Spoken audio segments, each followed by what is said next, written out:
Okay, get something aside. MRT. Yes. G3.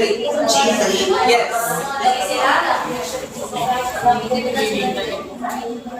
G3P cap sa class kay nasa methyl guanosine, which is the G, and tatlo ang phosphate.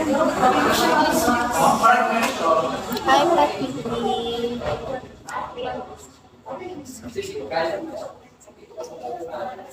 Sa up nila, ATP. Basta ATP, basta G3P lang. Sa eukaryotes. Sa buha.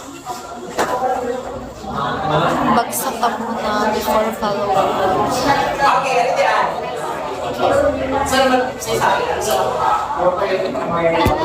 Okay, so this is our ribosome binding site. This is what we call again. Ang tawag natin, shine the sequence. Ribosome binding site. This is our ribosome binding site. And ating mga untranslatable region, and then our start codon. Then stop codon, then trailer. What's the trailer? Trailer class, again, basta prokaryotic mRNA, tuloy-tuloy lang siya, di ba? So naman sa mga trailer, so mana sila mga naging pamako, nagawulat pa lang sila of start codon. Okay? So, ayun siya. Masarap na. Alin, coding sequence na ito ang prokaryotic or bacterial mRNA is this one. Natin ribosome binding site, our cycle garno, start codon, and then as you notice, Russified prime cap and poly-A tail. Okay, so that's their main difference. Gets? Makapalo pa? Diba? Hindi ka po confirmation. Makapalo pa? Question, nasa tapit ang moral ko ano siya. It's giving stop.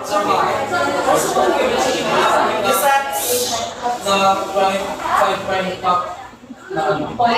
Sabi na periodic. Prokaryotic. Eukaryotic. Kaya pa rin ka? Nasa tapit.